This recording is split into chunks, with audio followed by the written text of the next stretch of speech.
নমস্কার, Amit the story teller চ্যানেলে আপনাদের স্বাগতম জানাই। আজ আপনাদের জন্য নিয়ে এসেছি নন্দিনীর রাতের স্বপ্ন, অনীশ দেব রচিত ডায়েরি সিরিজের এই কাহিনী। আসুন শুরু করা যাক।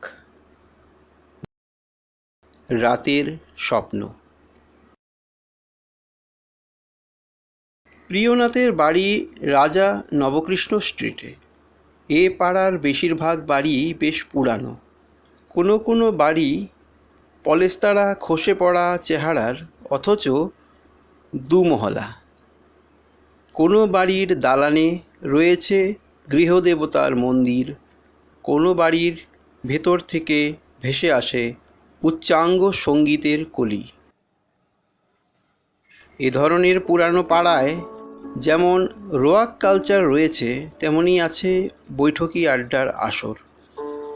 সুপ্রকাশ পালিতের বৈঠকখানায় এরকমই এক নিয়মিত আসর বসে। সন্ধেবেলার এই আসরে সব রকম বিষয় নিয়েই চর্চা হয়, কিন্তু প্রিয়নাথ হাজির থাকলেই কেমন এক ঘোরালো পেঁচালো পথে আলোচনা শেষ পর্যন্ত ভূত প্রেত অশরীরী অলৌকিকে গিয়ে দাঁড়ায়। আজ সেই সকাল থেকেই আকাশ মেঘভাসী। তারপর দুপুরবেলা ধারাপাতের প্রথম পাতার শুরু। যতই সময় গড়িয়েছে বৃষ্টির দুঃখ ততই বেড়েছে। তাই হাঁটু জল ঠেলে সুপ্রকাশ পালিতের বৈঠকখানায় মাত্র 4 জন এসে হাজির রয়েছেন। রাস্তায় জমে থাকা জলের উপরে খই ফোটানো ঝমঝম বৃষ্টির শব্দ পরিবেশটাকে একটু যেন অন্যরকম করে দিয়েছিল। সুপ্রকাশ পালিতের চোখে হাই পাওয়ারের চশমা। বয়স যত না হয়েছে তার তুলনায় মুখে ভাঁজ পড়েছে অনেক বেশি। একটু মোটাসোটা জমিদারি চেহারার মানুষ। মাথায় চুল এখনও পুরোপুরি সাদা হয়ে যায়নি। নাকটা বেশ বড়, সবচেয়ে আগে চোখে পড়ে। নিচের ঠোঁটটা খানিকটা উল্টানো।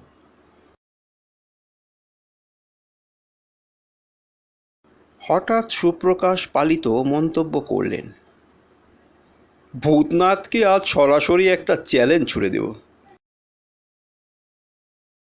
প্রিয়নাথ সিগারেটের ধোঁয়ায় বুঁদ হয়েছিলেন। হেসে বললেন, কি চ্যালেঞ্জ? চ্যালেঞ্জ মানে একটা স্ট্রেট কোশ্চেন করব, তার স্ট্রেট কাট জবাব চাই। যদি স্পষ্ট জবাব না দিতে পারেন তাহলে ধরে নেব আপনি হেরে গেছেন। বরেন মল্লিক পান চিবোচ্ছিলেন। চড়ানো গলায় কৌতূহলী হয়ে বলে উঠলেন, ইন্টারেস্টিং মনে হচ্ছে। বরেন মল্লিকের লন্ড্রি আছে, তাই বর্ষা ভেজা কাদা প্যাচপ্যাচে দিন খুব পছন্দ করেন। পানের দারুণ ভক্ত। প্রায়ই বলেন, পান আর বর্ষা আমার বড় ভরসা। পান নইলে জীবন বৃথা, আর বর্ষা নইলে লন্ড্রির ব্যবসা ঢিলে। ক্যাশ বাক্স ঠন ঠন গোপাল।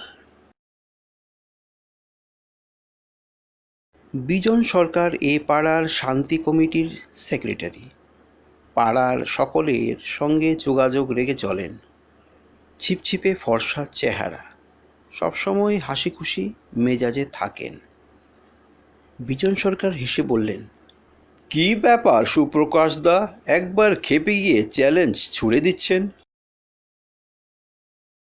বৃদ্ধ জগৎ শ্রীমানী হাতের বিড়িতে ঘন ঘন টান দিচ্ছিলেন। ভাঙা ফ্যাঁসফেঁসে গলায় বলে উঠলেন, কি স্ট্রেট কোশ্চেন সুপ্রকাশ? আমার বউ ফুলসজ্জার রাতে ইয়ের সময় যে কোশ্চেন করেছিল সেরকম নয় তো? পিক পিক করে হেসে উঠলেন জগৎ শ্রীমানী। হাসির দমক থামলে বিড়িতে জুত করে একটা টান দিয়ে মন্তব্য করলেন, অবশ্য প্রিয়নাথ বাবুর ভয় বা লজ্জার কিছু নেই। উনি শাস্তিক ব্যাচেলার মানুষ।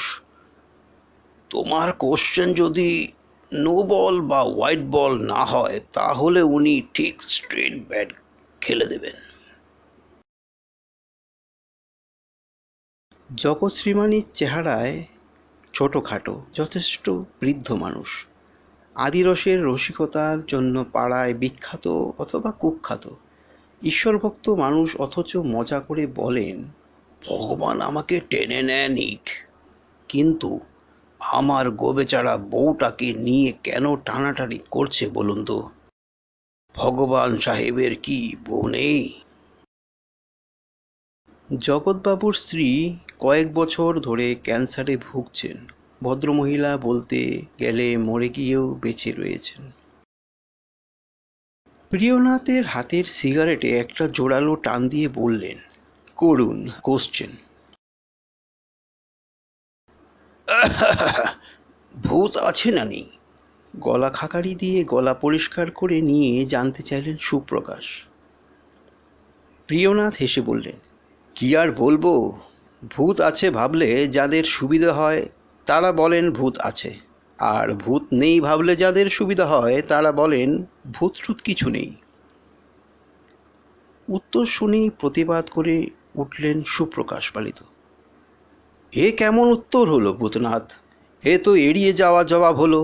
আমি ভূতে বিশ্বাস করি, কিন্তু ভূত আছে ভাবলে আমার তো কোনো সুবিধা হয় না। প্রিয়নাথ হেরে যাওয়া হাসি হাসলেন। সিগারেটের শেষ টান দিয়ে টুকরোটা গুঁজে দিলেন অ্যাশট্রেতে। তারপর খানিকটা ইতস্তত করে বললেন, ঠিক আছে, একটা স্ট্রেট কাট জবাব দেওয়ার চেষ্টা করছি। হঠাৎই বাজ পড়ার শব্দ হলো। শব্দের রেশ অনেকক্ষণ ধরে ছুটাছুটি করল মেঘলা আকাশে। সকলের মুখের উপর আলতো করে চোখ বুলিয়ে প্রিয়নাথ বললেন, আপনারা সকলেই তো একসময় জেমিতে পড়েছেন, তাতে বিন্দুর সংজ্ঞা মনে আছে? যার দৈর্ঘ্য প্রস্থ বা ভেদ নেই, কিন্তু অবস্থিতি আছে, তাকে বলে বিন্দু। কি অদ্ভুত সংজ্ঞা! দৈর্ঘ্য প্রস্থ বা ভেদ নেই, অথচ আছে, অর্থাৎ মাপা যায় না কিন্তু তার অস্তিত্ব আছে। এটাই আপনার স্ট্রেট কোশ্চেনের স্ট্রেট কাট জবাব, সুপ্রকাশ দা। ভূত হলো জ্যামিতির ওই বিন্দুর মতো, বিজ্ঞান দিয়ে মাপা যায় না, অথচ অস্তিত্বে আছে। প্রিয়নাথের কথা শুনে সকলেই কেমন চুপচাপ হয়ে গেলেন। বৃষ্টির একঘেয়ে শব্দ স্পষ্ট শোনা যেতে লাগল। ঘরে অদ্ভুত এক অনুভব নেমে এলো যেন। ঘরে আসবাবপত্র বলতে একটা বড়সড় তক্তপোষ, সবুজ কালো চেক কাটা চাদরে ঢাকা, আর একটা হাতওয়ালা বড় চেয়ার। চেয়ারের রং পালিশ সবই মলিন হয়ে গেছে। ঘরের এক দেওয়ালে একটা অ্যান্সেনিয়া পেন্ডুলাম ঘড়ি, তার পাশেই একটা বড় মাপের পুরানো ফটোগ্রাফ। সময়ের আঁচড়ে ফটোর নানা জায়গায় ক্ষয় ধরেছে, কালো রং বাদামি হয়ে গেছে। ঘরের ডান দিকে ঘেঁষে দাঁড়িয়ে কারুকাজ করা একটা প্রাচীন আলমারি। আলমারির পাল্লা কাঁচের, মলিন কাচের উপিঠে কিছু বইপত্র আর টুকিটাকি জিনিস। একেবারে উপরের হাতে দুটো পেতলের কাপ। পুরানো বিড়ি শেষ করে নতুন একটা বিড়ি ধরালেন শ্রীমানি। সস্তা লাইটারটা পাঞ্জাবির পকেটে রাখতে রাখতে মাথা নেড়ে তারিফের সুরে বললেন, বেড়ে বলেছেন প্রিয়নাথবাবু।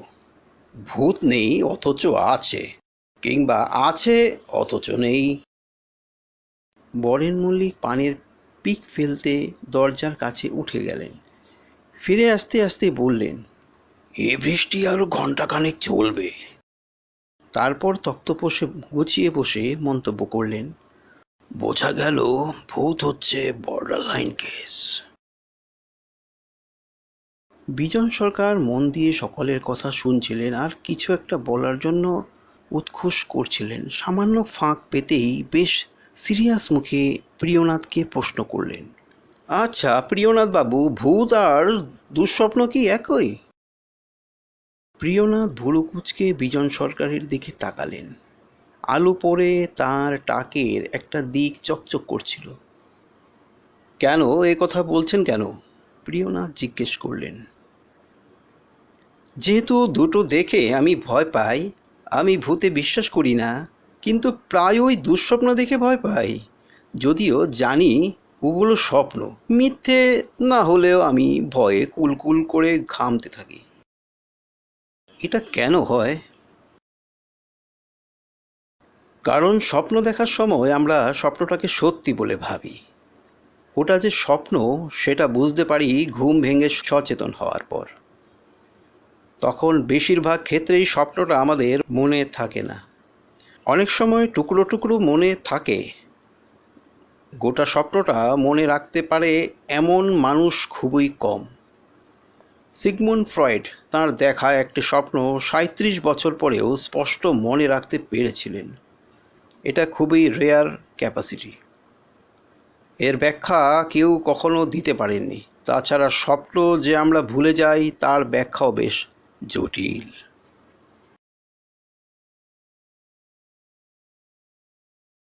সুপ্রকাশ পালিত বিড়বিড় করে বললেন, ভূতের মতো স্বপ্ন বড় রহস্যময় ব্যাপার। মৃত মানুষেরা স্বপ্ন অনেক সময় দেখা দেয়। আমরা এই খুড়তুতো ভাই ২৮ বছর আগে বাস চাপা পড়ে মরে গিয়েছিল। আমি তখন কলকাতার বাইরে ছিলাম। ওকে শেষ দেখা দেখতে পারিনি, অথচ ওর অ্যাক্সিডেন্ট হওয়া ডেড বডিটা আমি প্রায়ই স্বপ্নে দেখতে পাই। আমি ওকে খুব ভালোবাসতাম। বৃষ্টি হঠাৎ জোরে শুরু হলো। বাজ পড়ার শব্দ শোনা গেল আবার। প্রিয়নাথ চোখ থেকে চশমা খুলে চশমাটা কাঁচ দুটো রুমাল দিয়ে মুছতে মুছতে বললেন, যদি আপনাদের হাতে সময় থাকে তাহলে একটি মেয়ের অদ্ভুত স্বপ্ন দেখার গল্প আপনাদের শোনাই। মেয়েটি বারবার করে বলেছিল তার অসুখের কথা আমি যেন কাউকে না বলি, তাই ওর আসল নাম আপনাদের বলছি না। ও আমার কাছে ওর অসুখের ব্যাপার কনসাল্ট করতে এসেছিল। আমি ওকে কয়েকটা সাজেশন দিয়েছি, তাতে কিছু কাজ হয়েছে। চশমাটা নাকের ওপর ঠিক করে বসালেন প্রিয়নাথ। তবে গল্পটা বলার পর কেউ আমাকে কোনো প্রশ্ন করতে পারবেন না। সুপ্রকাশ দা, আপনিও যেন নতুন কোনো চ্যালেঞ্জ ছুড়ে দেবেন না। একটু চুপ করে থেকে প্রিয়নাথ শুরু করলেন তার কাহিনী।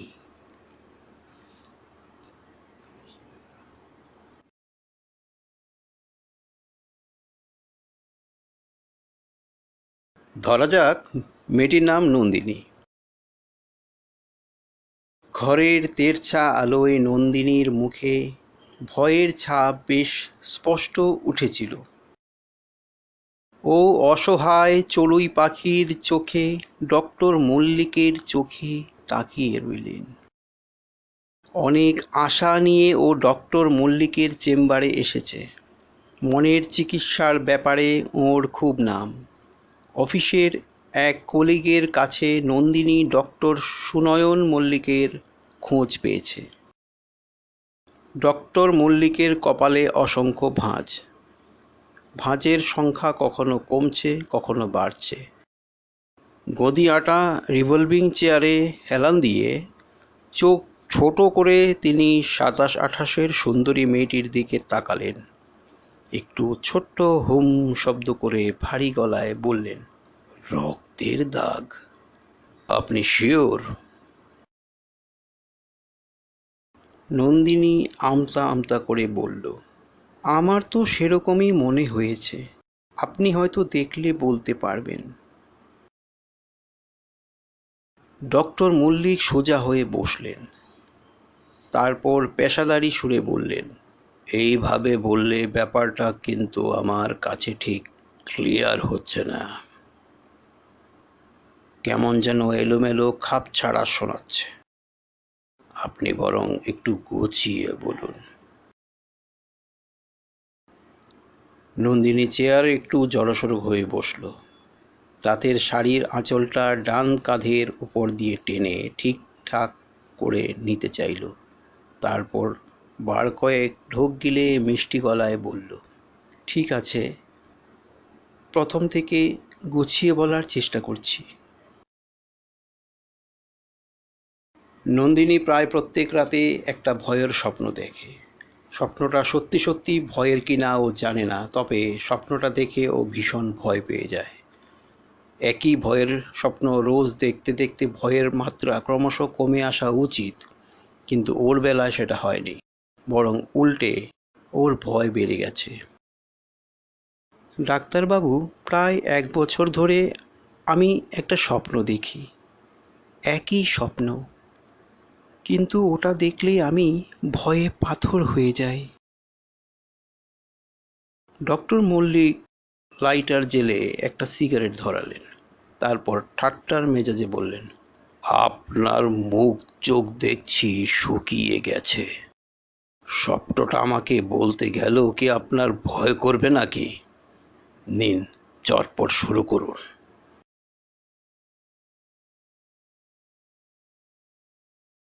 সল্ট লেকের 8 নম্বর ট্যাঙ্কের কাছে একটা ছোট্ট বাড়িতে আমরা থাকি। আমরা মানে আমি আর আমার মা। মায়ের অনেক বয়স হয়েছে, নানান রোগে একেবারে শয্যাশায়ী। আমার বাবা মারা গেছেন প্রায় 8 বছর আগে। মোটর বাইকে করে বাড়ি ফেরার সময় অ্যাক্সিডেন্ট হয়েছিল। তারপর থেকে ওই বাড়িতে শুধু আমরা দুজন। আমি একটা প্রাইভেট ফার্মে স্টেনোগ্রাফারের চাকরি করি। সেই সময়টা একজন আয়া মায়ের দেখাশোনা করে। মায়ের ঘর দোতলায় আর আমারটা একতলায়। বাড়ি পাহারা দেওয়ার জন্য এরকমভাবে শুতে হয়। তবে মায়ের ঘর থেকে আমার ঘরে কলিং বেলের ব্যবস্থা আছে, যদি কোনো রকম ইমার্জেন্সি হয় তাই। মা রাতে ঘুমের ওষুধ খেয়ে ঘুমন, ফলে রাতে কখনো জাগেন না, তে আমিও বেশ নিশ্চিন্তে ঘুমাতে পারি। রাতে খাওয়া দাওয়ার পাট চুকিয়ে শুতে শুতে আমার প্রায় 11টা মতন হয়। তারপর একটু গল্পের বইটই পড়ি। মোটামুটি আধ ঘন্টা বই ম্যাগাজিন পড়ার পর ঘুম। আর ঘুমোলে পরেই আমি স্বপ্নটা দেখতে শুরু করি। কথা বলতে বলতে নন্দিনীর গলার স্বর কেমন যেন ফিসফিস হয়ে যাচ্ছিল। ওর ফর্সা মুখে বিনবিন করে ঘাম ফুটে উঠল। মেয়েটির দিকে তাকিয়ে ডক্টর মল্লিকের ভীষণ মায়া হচ্ছিল। থামলেন কেন, বলুন। হ্যাঁ, বলছি। একবার ঢোক গেলে আবার বলতে শুরু করলো নন্দিনী। আমার ঘরের একপাশে দেওয়ালে ঘেঁষে একটা কাঠের পেঁচা আছে। খুব দুষ্প্রাপ্য কোনো কিউরিও নয়, নেহাতি সাধারণ জিনিস। অনেক আগে রাজস্থানে বেড়াতে গিয়ে বাপি মানে আমার বাবা ঘর সাজানোর জন্য ওটা নিয়ে এসেছিল। আমার স্বপ্নটা শুরু হয় ওই পেঁচাটা দিয়ে, তবে ওটা তখন আর কাঠের পেঁচা থাকে না। স্বপ্নের মধ্যে হঠাৎই আমি দেখতে পাই ওই পেঁচাটা সবুজ রঙের বরফের চোখে একদৃষ্টে আমার দিকে চেয়ে আছে। অন্ধকারে দেখতে না পেলেও ওর ডানা ঝাপটানোর শব্দ শুনতে পাই আমি। কখনো কখনো ওটা মুখ ঘুরিয়ে এপাশ ওপাশ তাকায়, আবার আমার রক্তহীন চোখে আমার দিকে তাকিয়ে থাকে। তখন আমার ভীষণ শীত করতে থাকে, ঠান্ডায় শরীর কাঁটা দিয়ে দেয়, বুকের ভেতরটা আকুল হয়ে কাঁপতে থাকে। আর সেই সময় শুরু হয়ে যায় শিসের শব্দ। শরীরা শিস দিয়ে কেউ যেন আমাকে ডাকছে, অনেকটা নিশির ডাকের মতো।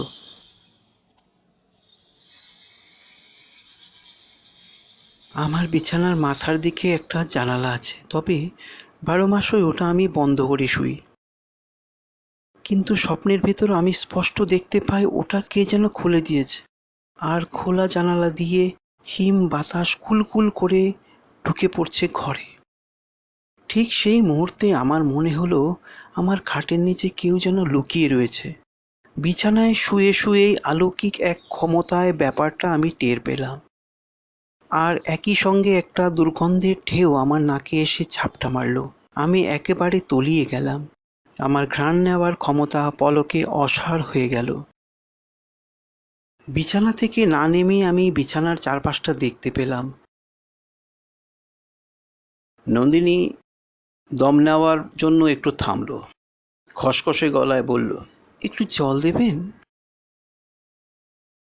ডক্টর মল্লিকের সিগারেট শেষ হয়ে গিয়েছিল। তিনি টেবিলে রাখা একটা জলের জাগ এগিয়ে দিলেন নন্দিনীর দিকে। ঢকঢক করে জল খেল নন্দিনী।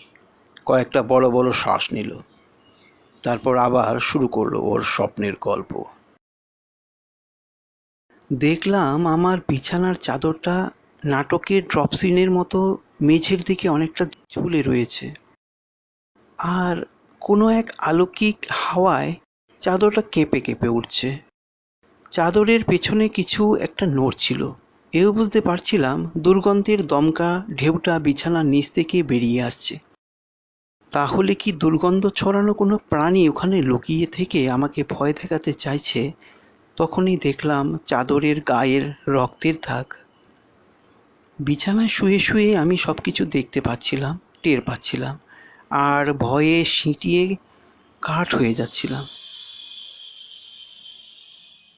ওই শিসের শব্দ, পেঁচার ডানা ঝাপটানি আর ওই গন্ধ আমাকে ধীরে ধীরে পাল্টে দিচ্ছিল। তার উপর ওই রক্তের দাগ। হঠাৎ ওই খেয়াল করলাম আমার সারা গা লোমশ হয়ে উঠেছে। দাঁতগুলো ঠোঁটের আড়ালে আর থামতে চাইছে না। একই সঙ্গে আমার হাত আর গায়ের নখ কালচে লম্বা হয়ে বেড়ে উঠল। আমি পাগলের মতো ক্ষিপ্ত হয়ে বিছানাটাকে দাঁতে নখে ছিঁড়ে ফালা ফালা করে ছিন্ন ভিন্ন করে দিলাম। অন্ধকারে আমি সব কিছু স্পষ্ট দেখতে পাচ্ছিলাম। একটু দূরে রাখা ড্রেসিং টেবিলের আয়নার দিকে হঠাৎই নজর পড়েছিল আমার। দেখি সেখানে আমার মুখের ছায়া পড়েছে। কিন্তু এ কার মুখ? সারাটা মুখ ওই পেঁচাটার চোখের মতো গাঢ় সবুজ, গাল দুটো বসা, চোখের জায়গায় দুটো অন্ধকার গর্ত।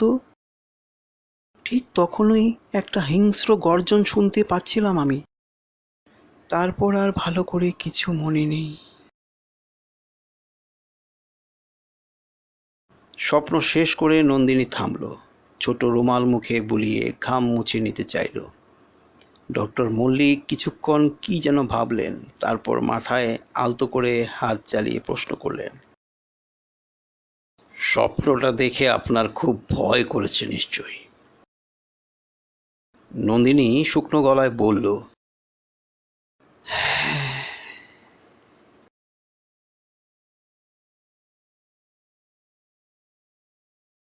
স্বপ্নের ঠিক কোন জায়গাটা আপনার কাছে সবচেয়ে ভয়ের বলে মনে হয়? একটু ইতস্তত করে নন্দিনী বলল, বলবো? শুনলে আপনি হাসবেন না তো? আরে না না, আপনি নির্ভয় বলুন। I am damn serious. স্বপ্নের কোনো বিশেষ জায়গা নয়, গোটা স্বপ্নটাই আমার কাছে ভীষণ জীবন্ত আর সত্যি বলে মনে হয়। এটাই সবচেয়ে ভয়ের, ডাক্তারবাবু।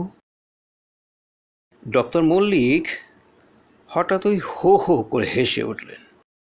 হাসির দমকে তার ভারী শরীর কেঁপে কেঁপে উঠতে লাগলো।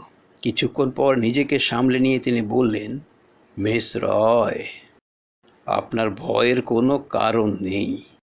স্বপ্ন কখনো সত্যি হয় না। আমরা স্বপ্ন দেখি আমাদের নানা ধরনের অবসেশন থেকে, মনের চাহিদা থেকে। অনেক সময় ছোটবেলার কোনো ঘটনার জন্য অপরাধবোধ বহু বছর পর্যন্ত স্বপ্নের ভেতরে তাড়া করে ফিরে বেড়ায়। ডক্টর মল্লিকের কপালে ভাঁজ পড়ল। গলার স্বর নামিয়ে তিনি জিজ্ঞেস করলেন, ছোটবেলার আপনার সঙ্গে কোনো বাজে ব্যাপার হয়েছিল? বাজে ব্যাপার মানে? নন্দিনীর মুখ সরল বিস্ময় ফুটে উঠল। মানে সেক্সুয়াল হ্যারাসমেন্টের কোনো ব্যাপার? না না, সেই রকম কিছু হয়নি। তাহলে আপনার চিন্তার কিছু নেই। হয়তো কোনো আজগুবি ভয়ের গল্প পড়ে আপনার স্বপ্নে তার ছায়া পড়েছে। আপনিও স্বপ্নটাকে কোনো গুরুত্ব দেবেন না। দেখবেন ধীরে ধীরে আপনার স্বপ্নটা ঝাপসা হয়ে এসেছে। ডক্টর মল্লিকের আশ্বাসে নন্দিনী বোধহয় তেমন ভরসা পেল না। আমতা আমতা করে বলল, আমি গল্পের বই পড়ি বটে, তবে এই স্বপ্নটার মতো ঘটনা কোনো বইয়ে পড়িনি। আমার স্বপ্নটা ভীষণ জীবন্ত আর সত্যি। ওটা আপনার কল্পনা মিস রয়। স্বপ্ন কখনো সত্যি হয় না। স্বপ্ন স্বপ্নই। আমরা যখন জেগে থাকি তখন নানান ঘটনার অংশ নিই। তার ওই ছাপ কখনো কখনো স্বপ্নে দেখা যায়, তার বেশি কিছু নয়। আপনি নিশ্চিন্তে বাড়ি ফিরে যান, টিভিতে একটু সিনেমা টিনেমা দেখুন, বন্ধু বান্ধবদের সঙ্গে আড্ডা মারুন, প্রেম করুন, মায়ের সঙ্গে গল্প করুন। Live a normal life. তাহলে দেখবেন সব প্রবলেম সলভ হয়ে গেছে। আমার কাছে আর আসতে হবে না। আপনি আমাকে 150 দেবেন। ডক্টর মল্লিক একটানা সুরে এমনভাবে শেষ কথাটা বললেন যে নন্দিনী প্রথমটা বুঝতে পারেনি উনি ভিজিটের কথা বলছেন। তারপর মাথা নিচু করে ব্যস্ত সমস্তভাবে ব্যাগ হাতড়ে ভিজিটের টাকাটা বের করলো, ডক্টর মল্লিকের হাতে দিল। চেয়ার ছেড়ে উঠে দাঁড়ালো নন্দিনী। আলতো সুরে বলল, আপনি বলেছেন সত্যিকারের সব ঘটনার ছায়া স্বপ্নে দেখা যায়। এর উল্টাটা কি হয় না? মানে স্বপ্নের ব্যাপারটা কি সত্যি হতে পারে না? বিশ্বাস করুন, আমার স্বপ্নটা এত জীবন্ত। ডোন্ট টক রাবিশ মিস রয়। নন্দিনীকে বাধা দিয়ে বলে উঠলেন ডক্টর মল্লিক। সব কিছুর একটা লিমিট থাকা দরকার। বললাম তো, আপনি নিশ্চিন্তে বাড়ি যান। নন্দিনী হাসল, কেমন যেন অস্বাভাবিক হাসি। তারপর মিষ্টি করে বলল, আপনি বিশ্বাস করছেন না তো? আমার স্বপ্নটা তাহলে আপনাকে দেখাই। সঙ্গে সঙ্গে বন্ধ ঘরের ভেতরে অদ্ভুত ঘটনা ঘটে গেল। নন্দিনীর চোখে এক অলৌকিক আলো জ্বলে উঠল। ঘরের আলো স্তিমিত হয়ে গিয়ে সন্ধ্যার আঁধার নেমে এলো। একই সঙ্গে ঘরের উষ্ণতা কমতে কমতে বিপজ্জনক সীমার পৌঁছে গেল। বিচিত্র এক হিম বাতাস ঘরের ভেতরে পাগলের মতো ছুটাছুটি করতে লাগলো। শুরু হয়ে গেল এর সুরেলা শিসের শব্দ। হঠাৎই একটা বিকট দুর্গন্ধের ঢেউ ডক্টর মল্লিকের চেতনা অসাড় করে দিল। একটা অদৃশ্য পাখির ডানা ঝাপটানোর শব্দ শুনতে পেলেন তিনি। আর অন্ধকারে স্পষ্ট দেখতে পেলেন সুন্দরী মেয়েটির কমনীয় হাত দুটো লোমশ হয়ে উঠেছে। হাত আর পায়ের নখ মাপে বড় হয়ে বড়শির মতো বেঁকে গেছে। গাল দুটো বসে গিয়ে বীভৎস দেখাচ্ছে। চোখের জায়গায় দুটো কালো গর্ত, আর তারই মাঝে দুটো সবুজ আলোর বিন্দু। নন্দিনীর মুখের রং ক্রমেই গাঢ় সবুজ হয়ে উঠেছে। দাঁতের দিকে ভয়ে তাকানো যাচ্ছে না। ডক্টর সুনয়ন মল্লিকে আঁতড়ে কুঁকড়ে গেলেন, তার গায়ে কাটা দিল। বুঝতে পারলেন তিনি শেষের খুব কাছে পৌঁছে গেছেন। ভয়ঙ্কর কর্কশ পুরুষালী গলায় নন্দিনী বলে উঠল, এবার আমার স্বপ্নটা বিশ্বাস হলো তো?